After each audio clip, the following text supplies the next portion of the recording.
Risa Hontiveros. Hi ma'am, good morning. Good morning. Salamat, Miss Sally. At magandang umaga po sa inyong lahat. Ma'am, una, Sorry. kumusta ka? How do you feel na member ka ng bagong Minority Black headed by Minority Leader Soto? Proud ako serve bilang miyembro ng minority sa pamumuno ni Senate Minority Leader Tito Soto. At peace ang puso ko sa pagiging bahagi pa rin at muli ng minority at bawat araw na dumadaan, pasaya ako ng pasaya sa sitwasyong ito. At ma'am, nagkaroon kayo ng unang caucus nitong Yes. Minority Black na sabi nga, composed of veteran senator. So, kumusta po yung unang caucus? Ano yung mga napag-usapan ninyo? Siguro mga in general pa lang na pag-gel ng aming minority block. Wala pang maraming very specific na mga agenda na pinag-usapan. Sinabayan namin yung buong minority in terms of discussion sa pag-oorganisa ng hindi lang yung mga block pero yung committee system. And buong-buo yung loob namin na patuloy na mag-fiscalize, mag-check and balance. It was a very warm and again, happy first caucus meeting ng minority. May agreement ba na magiging united ang inyong stand pagdating sa mga iba't ibang issue o magiging malaya kayo na magkaroon ng mga iba't ibang stand sa mga issue? I think yung isang sineselebrate namin ay bawat isa sa amin ay mga independent na mag-isip. And at the same time, I believe excited kami na maghanap talaga ng mga unified stances kung saan namin kayang buuin, lalo na sa mga importanteng issue. Napansin nyo naman siguro, unang linggo pa lang, pangalawang araw pa lang, nitong 20th Congress, nagkaisa na kami dun sa Senate Joint Resolution number 1 at sinamahan pa kami doon ni na Senator Kiko at Senator Bam. Ito po yung resolution tungkol sa open BICAM, lalong-lalo na dun sa taunang budget na ipinapasa ng Kongreso. At nagsabayan pa kami ng minority sa House of Representatives. So para sa akin, medyo auspicious na beginning, no, para sa Senate minority ngayong 20th Congress. So ma'am, yung joint resolution na yun tungkol sa pagkaroon ng open BICAM, hindi lang, pero more on target nito yung budget. So, highlight syempre yung pag-open ng BICAM sa budget. Pero yung aming joint resolution number 1 ay para sa lahat na rin ng mga BICAM. Notable tungkol sa budget na sinusulong namin na maging bukas yung budget BICAM proceedings sa mga interesadong kababayan, whether in person o sa pamamagitan ng online live stream. Sinusulong din po namin na maging bukas din sa publiko yung minutes nung budget at iba pang BICAMs at particular dun sa budget process, sinusulong ng aming joint resolution number 1 na maglabas ang budget BICAM ng matrix na ipapakita saan nagkakapareho at nagkakaiba yung Senate version at yung House version ng budget at paano, if ever, pinagkaisa yung mga iyon. So ma'am, itong parang reform ito, di ba? Reform na ipatutupad ninyo to address yung issue na may insertion, may pork barrel, lalo na ito naging controversial na 2025 budget. If I'm not mistaken, hindi kayo pumirma ma'am dun sa BICAM report, tama Ako, po ba? salamat. Ang galing ng memory nyo, Miss Sally. Totoo.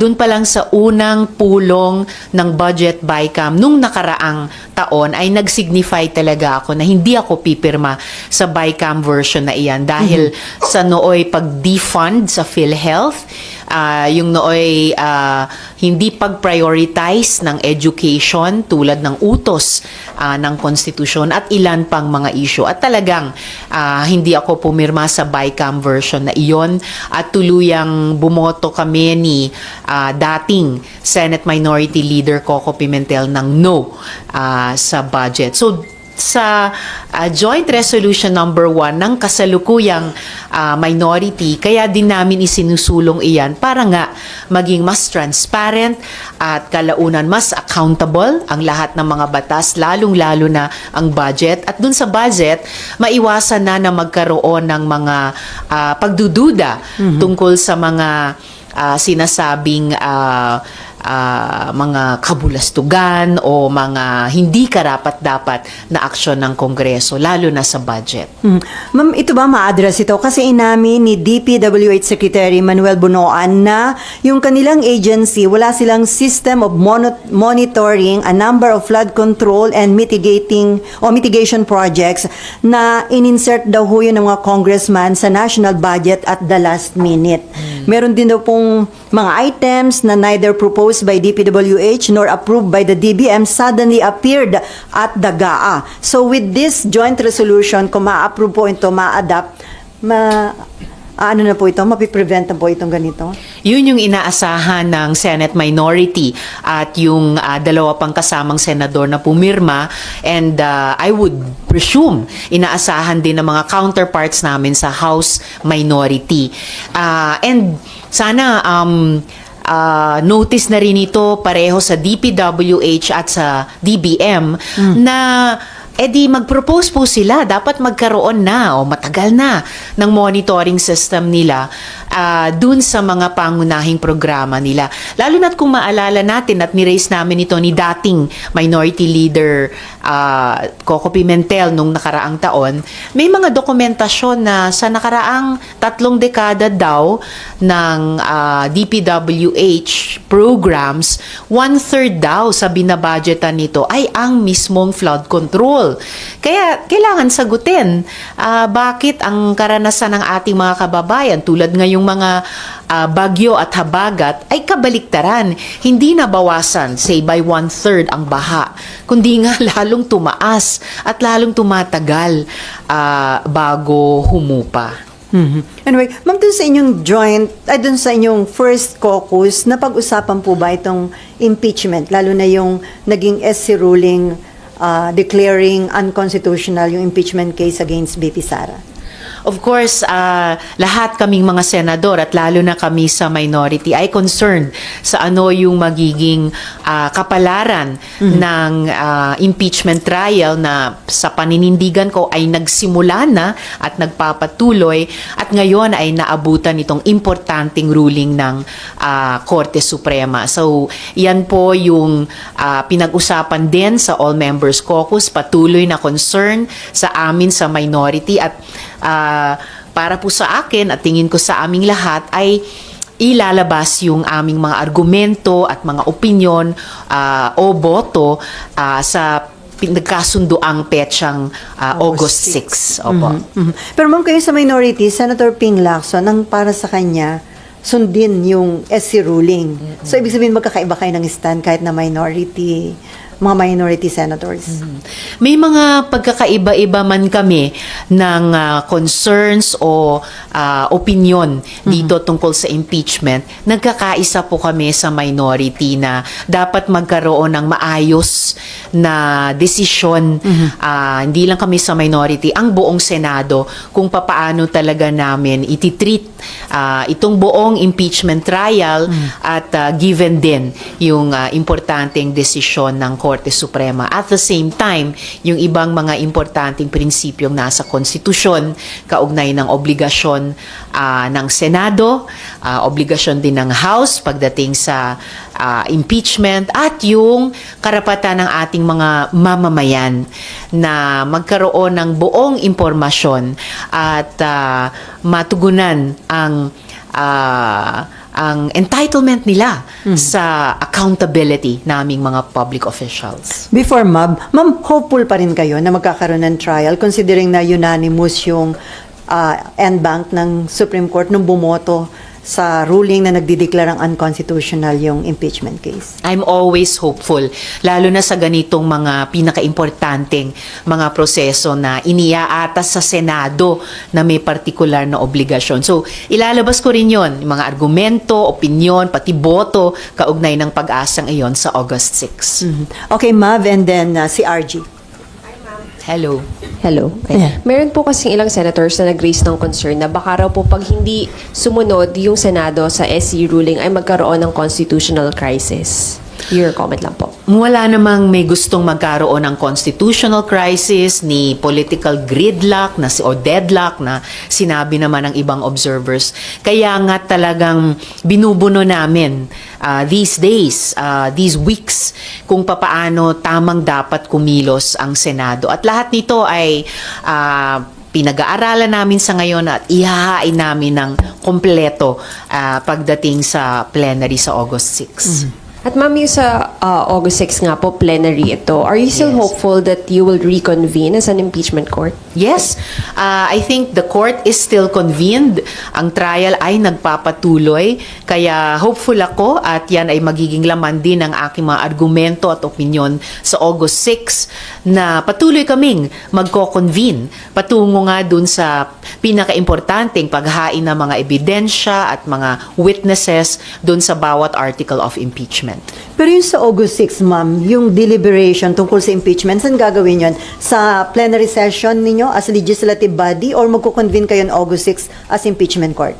Ano yung usapan, ma'am, dun sa caucus? Apparently, tatalakay na kami ng mga issue ito bilang Senado muna, bilang legislative body. Okay, RG. Personally, kayo po, ano pong position ninyo? Susunod po ba kayo dun sa Supreme Court or hindi? Kasi for your other colleagues, even the majority, they've made their sentiments clear. May mga nagsabi na kung sino yung pabor sa pagsunod at hindi. Lagi kong nirerespeto din ang Korte Suprema tulad ng inaasahan kong mutual respect nila sa iba pang mga branches of government. Kasama na ang legislature kung saan nakapabilang ang Senado. Kaya ang disposition ko at naririnig ko yun sa iba pang mga colleagues ko ay maghanap ng pagbabalanse o harmonization, no, sa pagitan ng pagrespeto sa Korte Suprema, pagtaguyod sa mga responsibilidad namin bilang Senado at pagtupad sa aming mga obligasyon sa ating mga mamamayan na nag-e-expect at tamang nag-e-expect sa amin ng pagtaguyod din sa accountability ng mga public officials. Ma'am, I remember your statement when the ruling came out, and parang I would like to clarify, do I take it to understand na parang you feel na talagang humirap ang impeachment because of the may mga nilagay silang requirements eh. Additional requirements. Actually, yung requirements o additional requirements na iyon para makapagsimula ng isang impeachment process ay isa sa ilang mga seryosong tanong pa rin, seryosong concerns na meron ako at naririnig ko rin sa ibang mga colleagues ko sa recent development na ito ng desisyon ng Korte Suprema na habang dumadaan yung mga araw ay sinasabi na rin ng ibang mga constitutionalists at legal experts at palalim ng palalim yung mga concerns na ipinapahayag nila papunta na sa konstitusyon, papunta na sa mismong demokrasya natin. So in a sense, humihirap o bumibigat yung aming responsibilidad sa ngayon na klaruhin itong mga lumalabas na concerns tungkol sa impeachment process per se para magabayan kami sa kasalukuyang impeachment at yung implikasyon din ito sa mga posibleng susunod pang mga impeachment process sa mga susunod na maraming taon pa. Balikan ko na yung Senate Joint Resolution number 1 po ninyo. Napasama po si Senator Kiko at Senator Bam. Nagulat nga kami doon. Is that something that sasama pa rin po ba sila in future resolutions of the minority? Is this the start of a trend na pagka may certain issues, baka sumama sila sa inyo? Hindi ko naman masabing trend ito na nagsisimula ng pagsama on a case-to-case basis. Pero masaya ako na bukod sa aming united minority, meron pang mga colleagues kahit mula sa majority na pumirma din. And I hope, malay natin, may mga madadagdag pa sa mga susunod na panahon.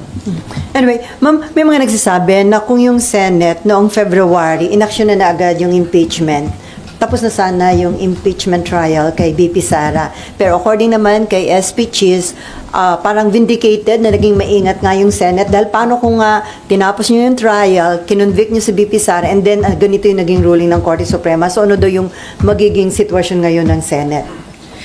I would not say na vindicated ang Senate leadership dito sa ruling ng Korte Suprema. Dahil nga separate and co-equal branches kami, so mayroon po kaming in a way separate and co-equal obligations din na kumilos ayon sa aming kanya-kanyang mga obligasyon. Hindi ko rin naman masabi na di sana tapos na yung impeachment trial sa ngayon kasi hindi pa nga kami humahantong sa pagdesisyon ng trial calendar. Pero definitely, I still believe na kung sinunod namin yung klarong sa konstitusyon na commence trial forthwith noong Pebrero, ay mas nakausad na kami sa ngayon at mas natutupad na namin ang aming obligasyon sa ating mga kababayan na pati sila, hindi lang kaming mga senator judges, pati yung ating mga kababayan ay kahit papaano nagsisimula ng malaman ano ba yung mga ebidensya at witnesses sa mga articles of impeachment by now. Anyway, okay, about impeachment. Amor. Okay. Yes po. Apo. Sen, nung Tuesday daw po kasi meron ng plano na tumayo mag-motion to dismiss yung impeachment complaint dahil nga dun sa Supreme Court ruling. So pag nangyari po ulit yan sa sa August 6, ano po yung magiging action po ninyo? O pag nangyari po yan, pagdedebatihan talaga namin yan. At handa po ako, handa kami sa minority para ilatag ang bawat naming argumento, bawat naming opinyon. At kung talagang ipilit sa botohan, bawat naming boto kaugnay niyan.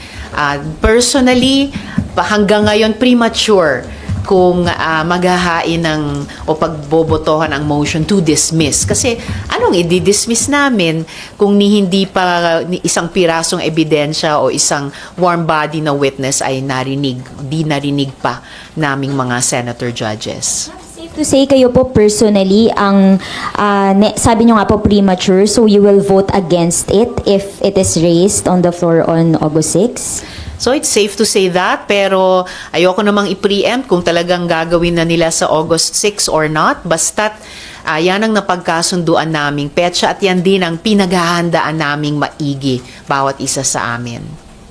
Okay, Mav, additional about impeachment. Ma'am, naglabas na po kayo ng joint statement with Sen Kiko and Sen Bam about your feelings on the ruling of the SC. May plano po ba kayo na gumawa ng isa pang joint resolution dito to express the sense of the Senate? Mayroong draft resolution, hindi joint resolution, pero resolution na tinatrabaho ng ilang mga senador. Kasama po ako. Yes. Ano yung lalaman yun? Well, yung laman nun ay may ilang highlights na naisama dun sa statement na i-release. And I believe makakasama po yun sa maraming argumento, opinion at eventually kung ipipili talaga boto pagdating sa August 6. Basta't yan yung kumbaga D-Day na pinupuntahan naming lahat dahil yan ang napagkasunduan ng buong Senado. Ma'am, yung reso, ano po yung hinihiling niya? Ano yung prayer niya? It's more of draft pa rin siya sa ngayon pero nagsasite po siya ng mga references sa ilang mga dating justices na nagbibigay ng payo kung paano ilang mga gabay kung paano pwedeng mag-move forward. So magbe-benefit po kami dyan kahit sa parating na debate sa August 6. Ma'am, ilan kayong mga senator? Hindi ko, kasi may ibang senador na nangunguna sa pag-draft niyan, so hindi ko alam kung ilan na ang pumirma dyan o ilan yung final number na magpipirma. Headed by Senator Kiko Pangilinan, ma'am? Pwede niyo po siyang tanungin dyan, yes. Okay. How about yung filing an MR? Would you want to be part of any move to file or are you going to spearhead filing an MR dun sa ruling ng court? Well, regarding a motion for reconsideration, ang nabalitaan ko ay yung House ang nag-anunsyo na sila'y magfa-file ng motion for reconsideration. Alam po natin na meron silang 15 araw mula nung lumabas yung ruling ng Korte Suprema para ito ay gawin. And I hope na pagdating ng aming debate dito sa Senado sa August 6 ay makakapag-refer na kami sa kung anong magiging laman, sa kung anong MR ang maaari nilang i-file within this period. Kung kami sa Senado ay maghahain din ng MR, in principle, isang possibility o option din yan, pero wala pang pag-uusap o matibay na pag-uusap tungkol dyan. Pero ma'am, yung dinadraft na resolution, sa tingin nyo pwede yung makatulong sa House sa kanilang ifa-file na MR, yung laman nun?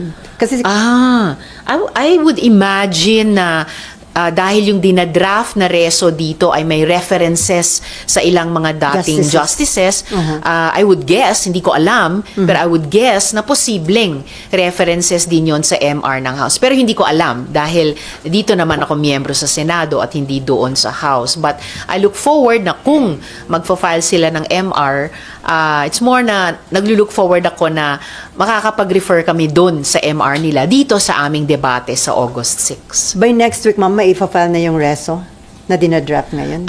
Pwedeng itanong yon dun sa pangunahing nagda-draft ng reso na iyon. Okay, Raymond, and then Dexter, and then balik kay Amor.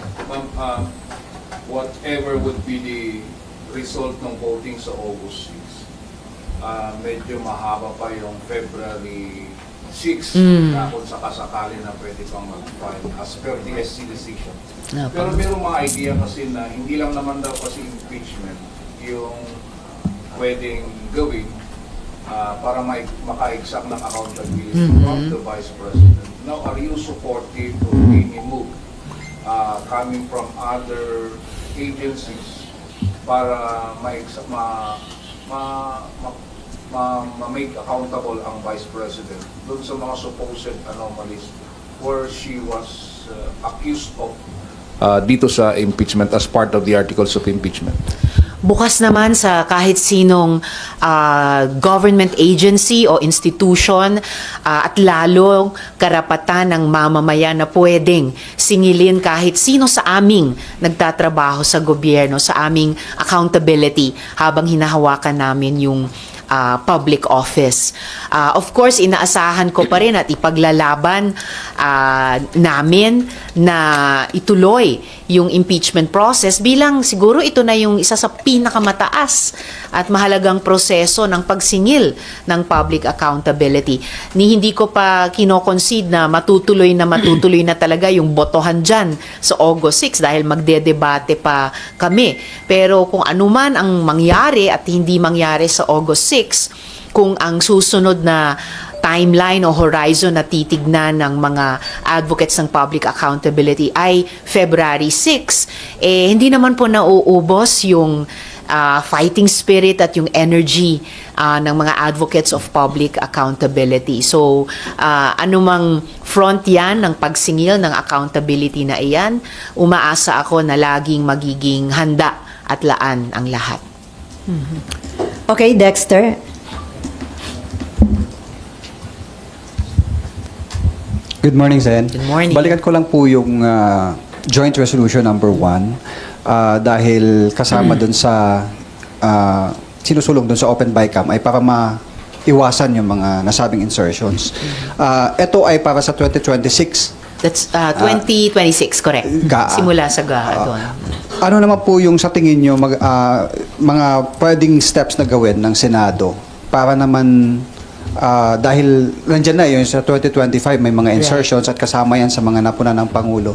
Ano po sa tingin nyo ang para na mahalungkat at ma-expose bukod dun sa sabi ng Pangulo na pinasasubmit niya at i-publicize yung mga sangkot dun sa mga nag-insert? Mabuti nga na binanggit ni Presidente iyon sa kanyang SONA o nag-refer siya doon, and in particular binanggit niya yung pag-audit at pagsingil ng accountability at pagpaparusa sa kung sino man ang maaring may krimen kaugnay partikular sa flood control project. So, mabuti kung mangyari yun para mailabas na lahat ng mga ebidensya. At sa kasalukuyang ginagastos na 2025 budget, of course, inaasahan ko na yung Commission on Audit ay laging laan na i-audit yan at gawing available sa amin dito sa Senado, lalong-lalo na sa minority, para magamit namin gabay sa pagdebate pagdating ng budget debates later this year tungkol sa 2026 budget. Paano po natin matitiyak yung kakaroon ng open BICAM para dun sa susunod na budget, yung pagka-transfer ng mga, alam mo yun, yung para punta dun sa mga bagong insertions, tatanggalan ng budget yung isang departamento, halimbawa yung sa PhilHealth, ilalagay sa mga ganitong insertions. Paano po makakatulong po yung open BICAM doon? Makakatulong ang open BICAM para siguruhin na bukod sa due diligence na dapat ginagawa naming mga mambabata sa budget making, andun din yung people's participation, pati sa budget making process.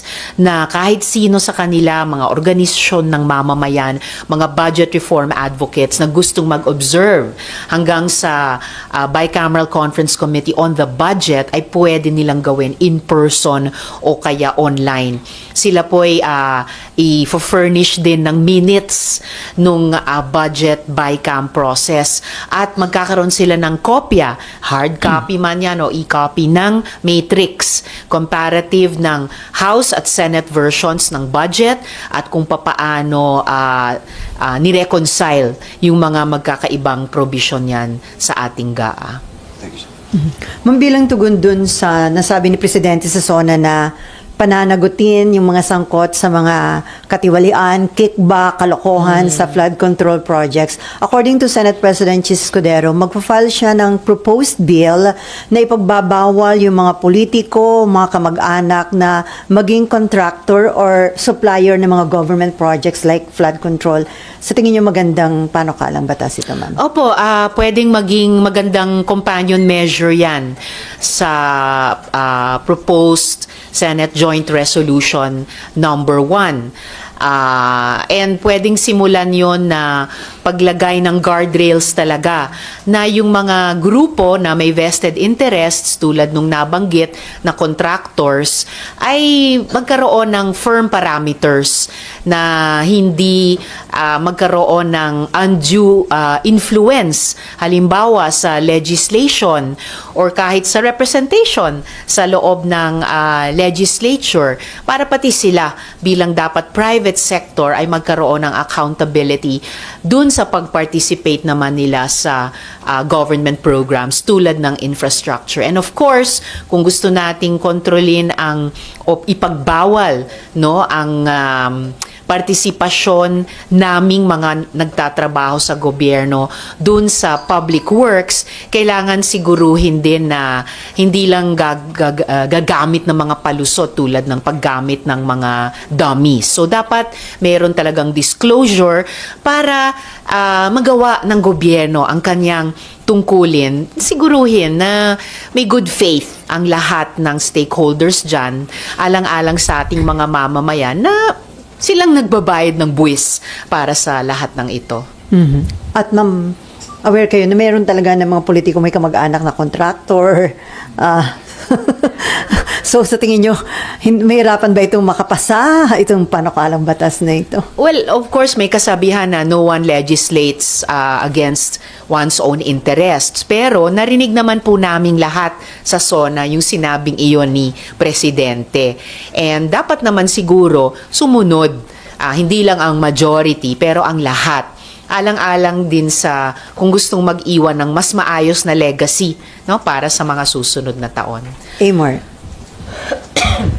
Ma'am, balikan ko lang po yung dinadraft na resolution on impeachment. In general, ma'am, can we say na it is seeking for the Supreme Court to reconsider its ruling? Yan po ba yung in general na prayer niya?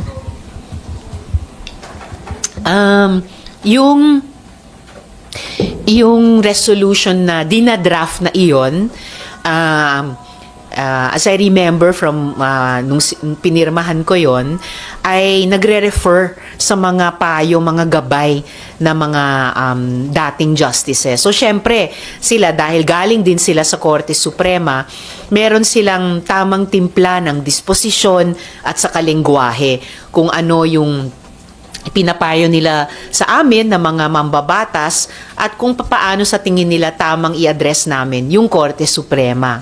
So, siguro pinakamaganda tanongin nyo yung nangunguna sa pag-draft at papapirma dyan kung ano yung hinihinging pag-reconsider, no, dun sa ruling ng Korte Suprema. Ma'am, kailan po kayo nag-sign and do you have a number kung ilan na po yung nakasign dun sa draft reso?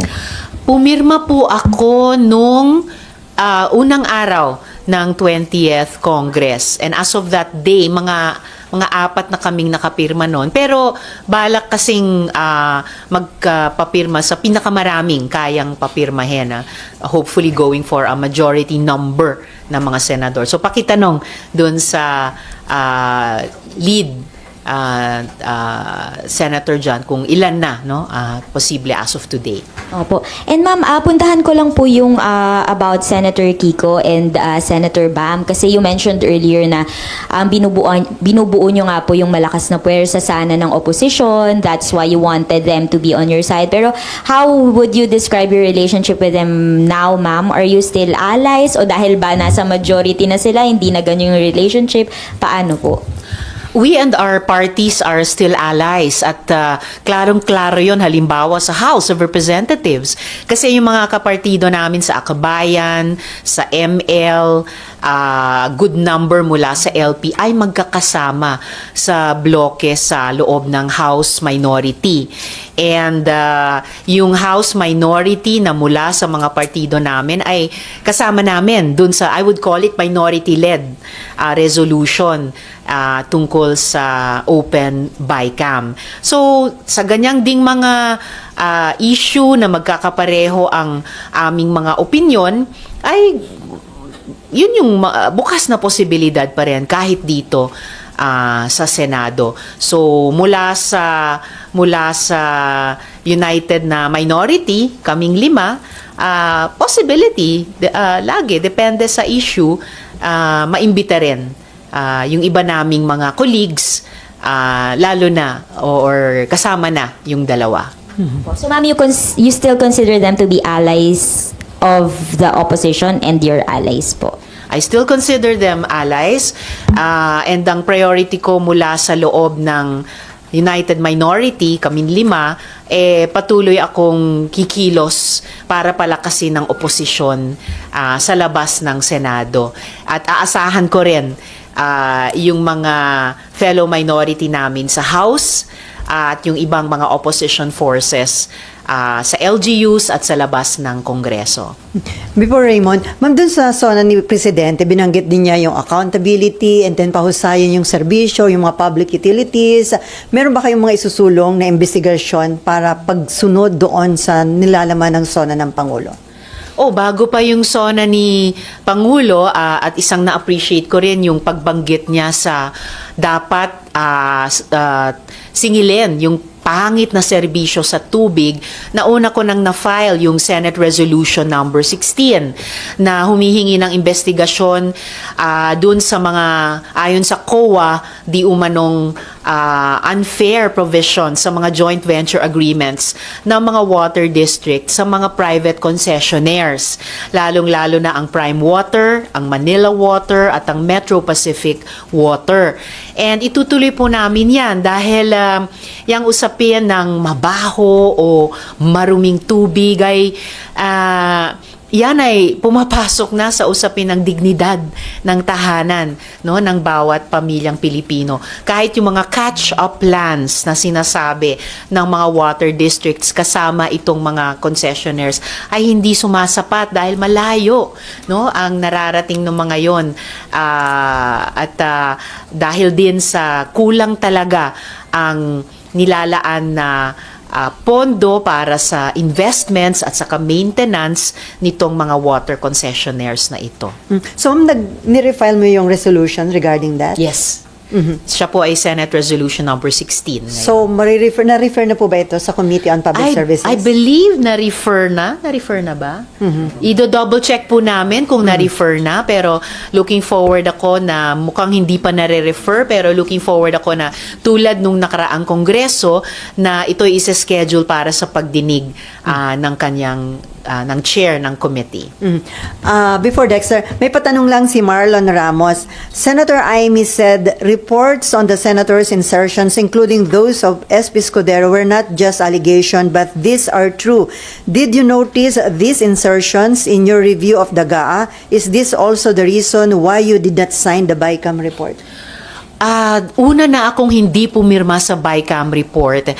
At yan ang aking sinignify at ginawa during the BICAM process ay dahil nga dinifund ang PhilHealth na paglabag na sa ilang mga batas, dahil hindi binigyan ng highest budgetary priority ang edukasyon. Pinuna din yan ni dating Minority Leader Coco Pimentel at sa iba pang mga dahilan. So dagdag na dahilan, ito yung isang vindication, yung lumalabas na nga na reports ng insertions. Okay, Raymond, and then Dexter. Ma'am, you mentioned yung doon sa case kasi na hinahabol natin na accountability, binanggit niyo yung COA. Yes. Hindi ba challenging sa part ng COA ito when it comes to the flood control program, considering na supposedly yung mga itinuturong nasa likod nito ay kung hindi man nasa Kongreso ay nasa mga matataas na posisyon sa gobyerno? I think kahit dun sa recent na ipinakita ng COA na kaya niyang singilin yung unfair joint venture agreement provisions sa pagitan ng mga water districts at mga water concessionaires, napapatunayan nila na kaya nilang singilin, sitahin kahit yung mga ibang government agencies at mga nasa matataas na posisyon. Kaya aasahan ko rin sila bilang isang mahalagang constitutional body na patuloy na tutuparin ang kanilang tungkulin na iyan kahit sa ganitong iba pang mga maiinit na issue. Doon sa case, ma'am, ng water concessionaire, maasa ba kayo na makakakuha kayo ng sapat na suporta doon sa investigation, considering na merong dalawa sa pamilyang itinuturong nasa likod ng isang water company ang kasamahan ninyo sa loob ng Senado? Umaasa pa rin ako makakuha ng mas malawak at majority number of support. Dahil din, kahit kami sa legislature, kahit dito sa Senado, sensitive kami sa public feedback. Grabe, dumadami. Hindi tumigil mula nung nakaraang kongreso ang pagreklamo ng ating mga kababayan. Pati po mga local government units ay patuloy na nagrereklamo. At bago pa kami kumilos dito sa Senado, sila mismo ay kumikilos na. Iba't ibang mga probinsya, iba't ibang mga syudad, nangunguna na sa pagpapakansela ng mga joint venture agreements ng mga water districts nila sa mga water concessionaires na iyan. So, papaanong hindi rin kami susuporta dito sa Senado? Ma'am, ito, tawid ko na lang yung privilege speech kagabi. Kasi mukhang marami yung narinig namin tungkol sa illegal o itong online gambling. Yes. Parang marami ang mas gusto na yung total ban. Kayo, ma'am, kasi doon sa una is you want regulated Strict regulation. yung highly regulated yung Yes. e-gambling. Would you still stand doon sa ganung paniniwala nyo, considering yung mga pronouncement ng mga kasamahan ninyo kagabi? Wini-welcome ko yung privilege speech kagabi laban sa online gambling ni Deputy Minority Leader Mig Zubiri. At isa nga ako sa dumaraming senador na naghain ng panukalang batas laban sa online gambling at yung aking nga yung kontra isugal bill. At mayroong maraming provision ito para sa napaka-stricto, pinaka-striktong regulasyon laban sa online gambling, na dalawa sa pangunahin dyan ay yung pagbabawal ng online gambling sa mga e-wallets at super apps, kasi nga yung cellphone natin ay hindi casino. Ganon din yung pagbabawal sa advertising ng online gambling kahit saan, whether sa Trimedia, sa inyo, sa social media, at pati sa mga public spaces. So, excited ako na dinigin ito tulad ng itinaya ni Chair Erwin sa kanyang komite sa susunod na linggo. At ia-argue ko po talaga itong pinaka-striktong regulasyon laban sa online gambling. Si Finance Secretary Ralph Recton, sabi nga niya kasi, ngayon pala, 60% yung illegal online gambling. So kung daw gagawing total ban, baka daw yung 60% maging 100% illegal operations. Do you think ganun din na magiging implication, ma'am, kung total ban? Well, yun yung isang concern ng mga nag-o-observe ng mga total ban sa kahit anong bisyo sa nakaraang kasaysayan dito at sa ibang mga bansa. But of course, kung total ban talaga ang pagdidesisyon na ng Senado o ng buong Kongreso, kahit sina Secretary Ralph sa Department of Finance ay kailangang sumunod. Pero sa usapin ng sinasabing revenues na ibinibigay daw ng online gambling sa gobyerno, yun yung dominant na sentiment namin dito sa Senado. At what price? At what cost?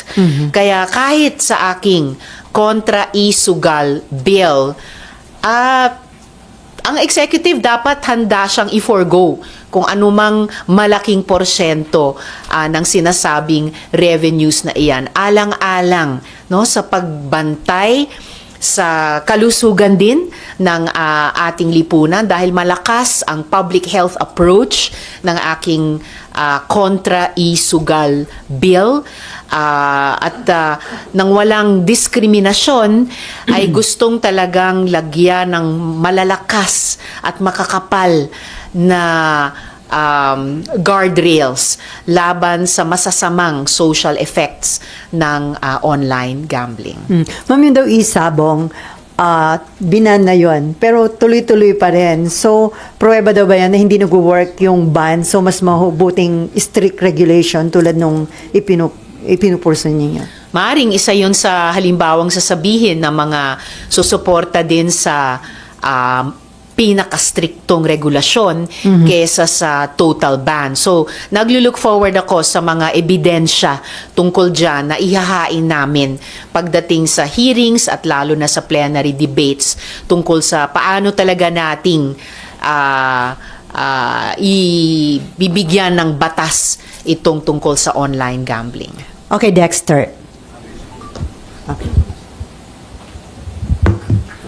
Sen, nung nauna, parang maalala ko nabanggit ni SP doon sa nauna niyang press con na kasama sa pag-uusapan doon sa all-member caucus yung kung paano i-treat yung mga bills na umabot na sa third reading ng 19th Congress na hindi umabot sa BICAM. Napag-usapan po ba yun? Kasi may mga bills kayo nung 19th na hindi Yes. na nag-BICAM. Any update po doon, Sen?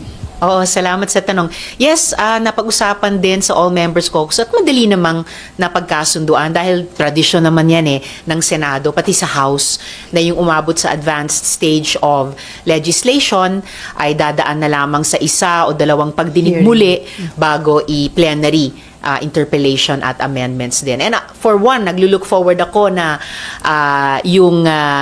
yung umabot sa second reading ba yon nung nakaraang Kongreso, yung unang bill na hina-highlight natin? Yes.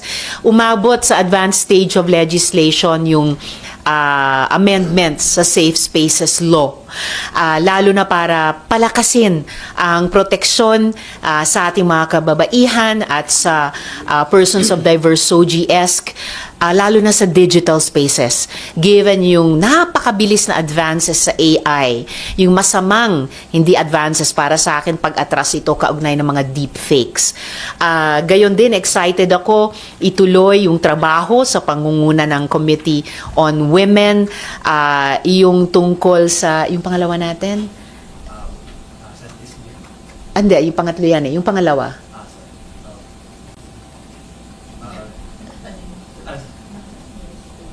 yung bill po natin sa Magna Carta first. Yes. So, yung isa pa na excited akong isulong muli ay yung tungkol sa Magna Carta of Children para lalong madagdagan ng proteksyon ang ating mga bata sa mga partikular na sitwasyon pa, halimbawa krimen o mga sakuna tulad ng pinagdadaanan ngayon ng ating mga kababayan sa habagat, bagyo at baha.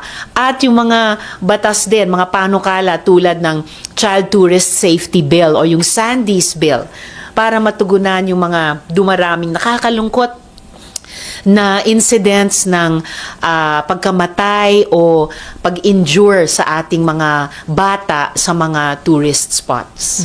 So ma'am, may tigi-tigisan na kayo na committee chairmanship. Meron pa Yes. bang madadagdag? Kasi may 3 pa na bakante eh. Oo nga. Ethics, yung Yes. banks, at saka yung urban poor plan, housing. Oo. Yes. Opo, masaya po kami sa minority na makapagsisimula na kami o makapagpapatuloy sa aming pagtrabaho sa kani-kanyang komite na chine-chair. And yes, batid po namin na may at least 3 pang komite na hindi pa nahalal ang mga chair nito.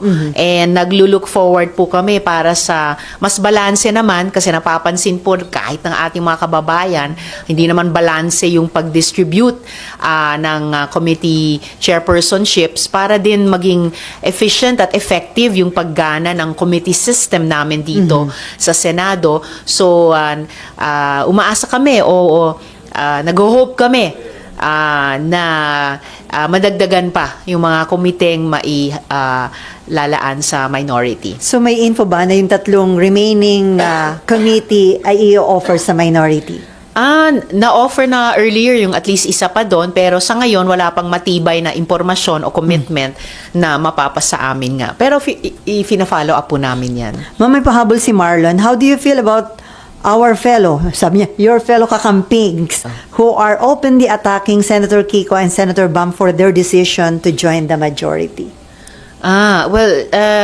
Hindi ko pwedeng i-legislate ang damdamin nino mang kahit kasama or kadiwa. But I think may sariling paliwanag yung dalawang kapwa senador tungkol dyan. So ako naman basta nakatutok pa rin sa patuloy na pagtatrabaho dito sa Senado at patuloy na paninindigan alang-alang sa ating mga kababayan, lalo na sa mga economic issues na talagang top of mind or bottom of bituka ng ating mga kababayan. At kasama po yon sa mga tatrabahuin at paninindigan ko sa patuloy na pagpapalakas ko sa oposisyon sa labas ng Senado. Ma'am, na-refer na daw sa public services yung inyong reso tungkol dun sa mga water concessionaire. So kung Great, sakaling yes. magkaroon na ng schedule, sino yung mga i-recommend nyo na ipatawag ng Committee on Public Services? Oh, I'm sure by now, iniisip na rin ng chair ng komite ng Public Services tulad ng pag-uusap namin noong 19th Congress at masaya ako sa balitang ito na tatawagin talaga yung mga local chief executives na may kinalaman at yung dumadami sa kanila ngayon, inaaway ngayon yung issue ito, yung in charge sa kanilang local water districts, yung mga water concessionaires mismo, at yung mga government agencies na may oversight dyan, pangunahin na ang luwa, para ilagay natin sa ayos, no? Yung, pati yung Public-Private Partnership Center. No, ilagay natin sa ayos itong mga di umanong joint venture agreements na ito na dapat joint talaga, na dapat yung agreement ay tuparin talaga. At kapag hindi, may remedies naman.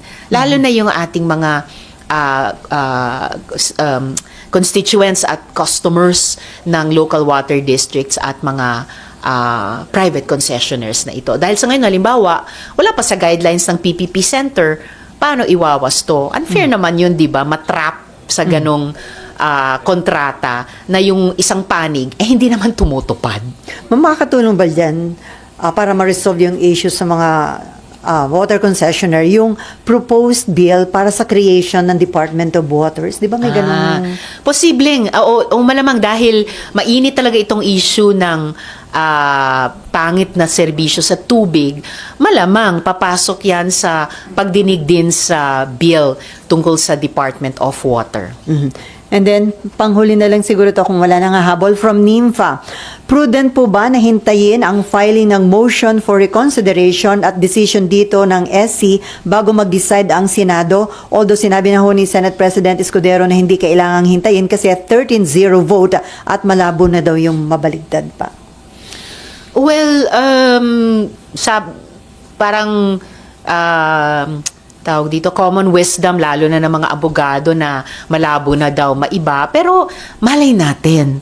Dahil ang Korte Suprema naman ay kung sa tingin niya, kung sa desisyon niya, karapatan din niya i-reverse ang sarili niya. Malay natin. Kaya nga't nung simula pa lang, nung narinig ko, nabalitaan ko na magfa-file ng MR, motion for reconsideration ng House, sa tingin ko, common sense lang o wise lang na sana intayin namin yan dito sa Senado bago kami magdesisyon, kung ngayon na talaga kami magdedesisyon. Pero yun na nga, napagkasunduan namin August 6. So doon namin ilalabas at doon ko rin ilalabas yung aking mga argumento at opinyon at kung talagang pipilitin, boto, and hopefully by that time, may marereferan na kami na motion for reconsideration ng House para sa aming debate. Okay, and last question from John. Ma'am, reaction lang po kung nabalitaan nyo, yung may na-arresto raw NBI, Alice Guo of the Metro. Ayan. Ito po ba, yung mga problema na fake, double na birth certificate, nagpapatuloy po ba? Kasi po sa pagkakaalam nyo po. Mukhang nagpapatuloy pa rin. Kaya live na live pa rin yung maraming rekomendasyon ng Senate Committee on Women noon sa iba't ibang government agencies kasama ang Philippine Statistical Authority na talagang siguruhin na tumutupad sa proseso, nagsasubmit ng lahat ng requirements at chinecheck talaga ng PSA, nagdue diligence talaga ang authority sa mga dokumentong itong mahalaga tulad ng birth certificate at lahat pa ng mga government agencies na nagre-require niyang birth certificate bago i-issue ang mga dokumento at ibigay ang mga karapatan ng mamamayan. Tulad halimbawa sa business permit at kung ano-ano pa na isa yon na ginamit di umano nitong taong ito para magpanggap na Pilipino at magnegosyo din dito sa ating republika. Ay, pahabol lang. Ma'am, the mere fact na Senator Win magiging chairman ng Committee on Finance, mataasan yung expectation na maiwasan na yung mga naging controversy sa 2025 budget. Yes, umaasa ako na sa chairmanship ni Sen. Sherwin ng Committee on Finance, mas mabibigyan ng konsiderasyon kung hindi man commitment sa mga initiatives ngayon para sa Open BICAM at iba pang pamamaraan na gawin talagang transparent at accountable yung legislation dito, lalo na sa budget process. Okay, no?